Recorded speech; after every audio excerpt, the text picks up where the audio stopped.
Love story. The day Jerry Yang cooked breakfast for Tong Liya in a hidden beach house. The first rays of dawn broke gently over the horizon, spilling molten gold across the rippling ocean. Waves whispered against the shore, their rhythm slow and lazy, as though the entire world had decided to sleep in. The hidden beach house, tucked behind a curtain of palm trees and wild bougainvillea, stood silent, except for the faint clink of cutlery and the low hum of a man humming a tune only he seemed to know. Jerry Yang was already awake. The sunlight slanted through the floor-to-ceiling windows, bathing the kitchen in an amber glow.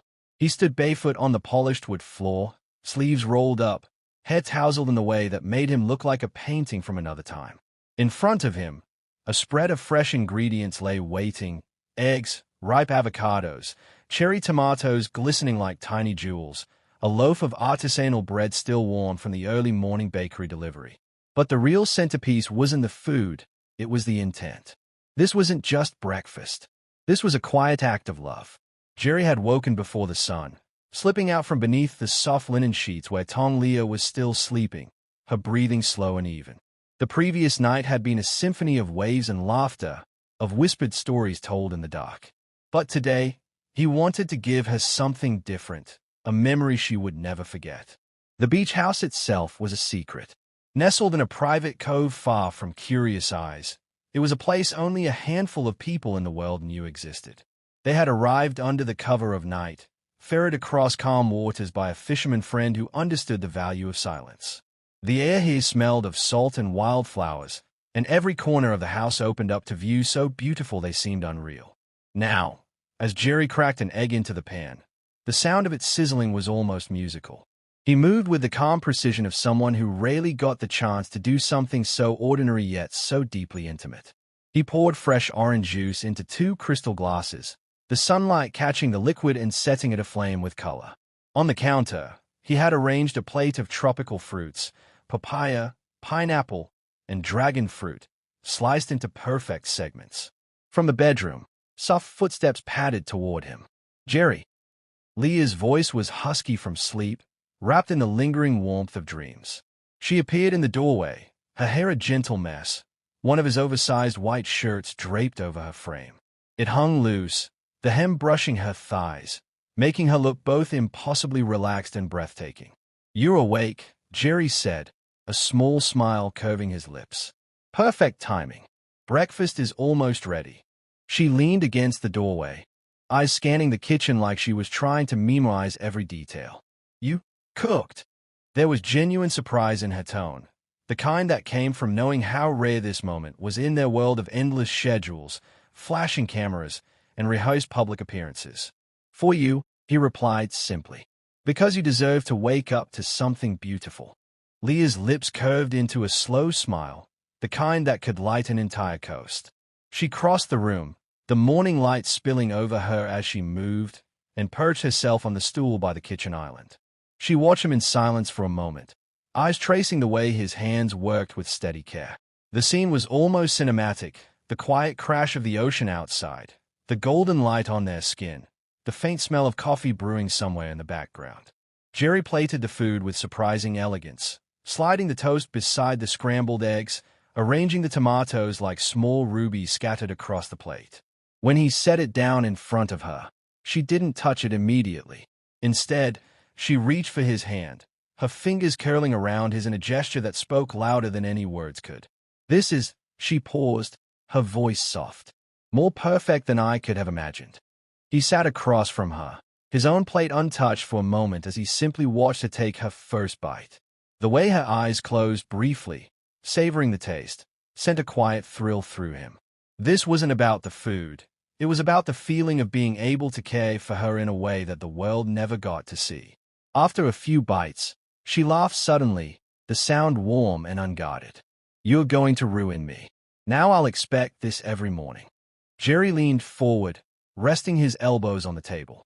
"Then I guess I'll have to keep finding hidden beaches." The morning stretched lazily before them, their conversation drifting between teasing banter and moments of quiet where the only sound was the ocean. When they finished eating, Jerry took her hand again and led her out onto the deck.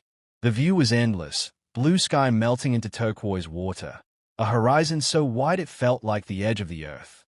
They stood there for a long while, her head resting against his shoulder, his arm around her waist. The plates and glasses in the kitchen could wait. The world could wait.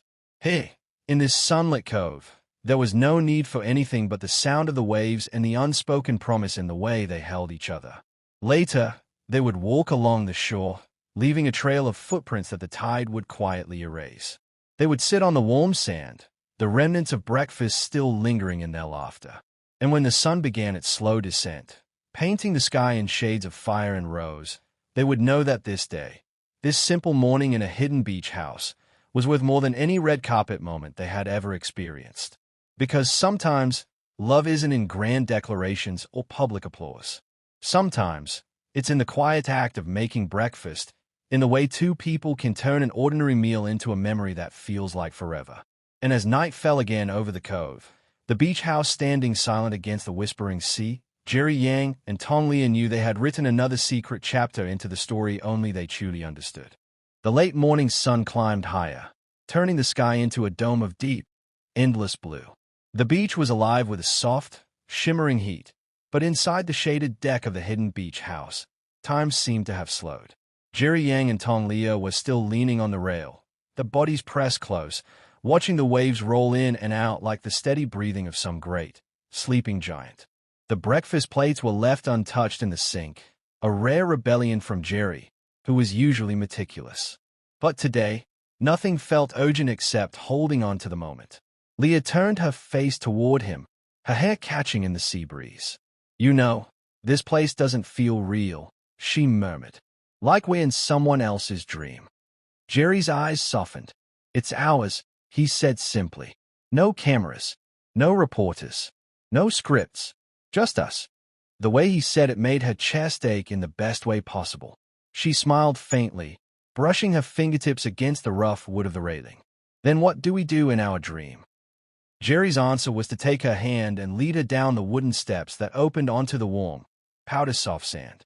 The ocean stretched wide in front of them, its color shifting from pale turquoise near the shore to a deep sapphire farther out. The sun glittered on the water, scattering light like spilled diamonds. They walked barefoot, their footprints following them in a broken trail.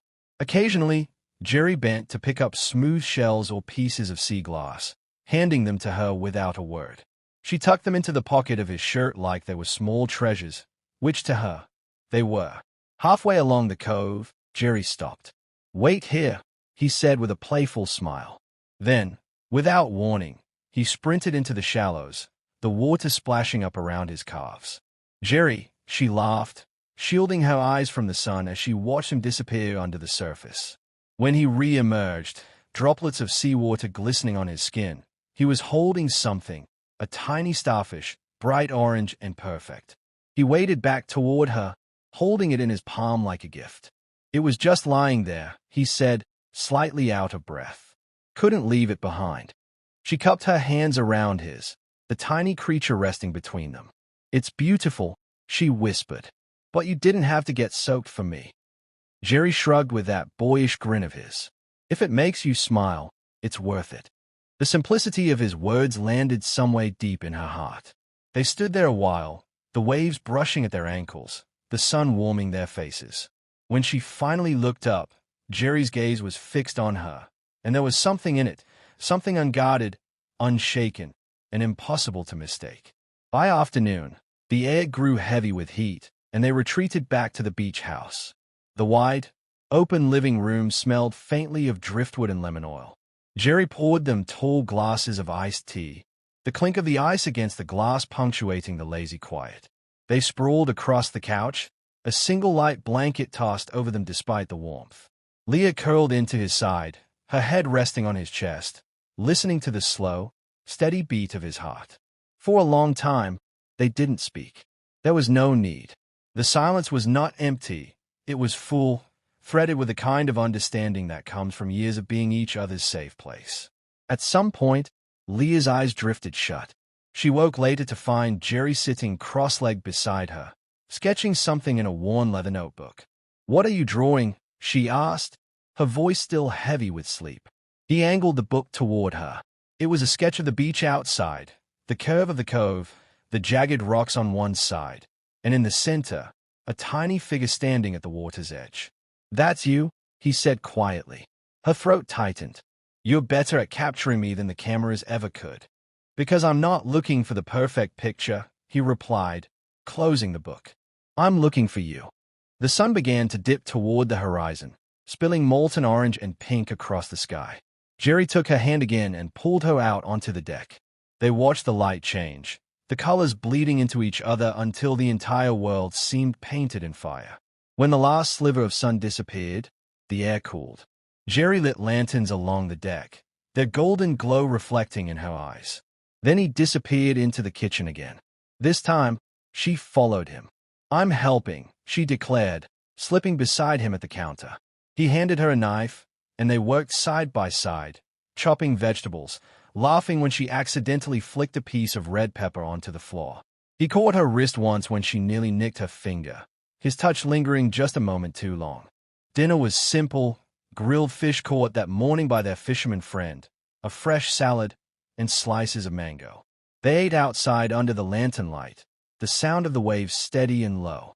When they were done, Jerry pushed his chair back. "Come on," he said. "I want to show you something." He led her down the beach again, this time to a spot where the sand gave way to a small rocky outcrop. From here, the sea stretched endlessly, and the stars had begun to scatter themselves across the sky. Leah tilted her head back, her mouth parting slightly. "It's endless," she breathed. Jerry stepped behind her, wrapping his arms around her waist. "I brought you here because this is what you deserve: space to breathe, to feel infinite." They stood there for a long time, the night wrapping itself around them. The tide whispered secrets to the shore, the stars blinked their ancient light, and the warmth of Jerry's embrace held her steady.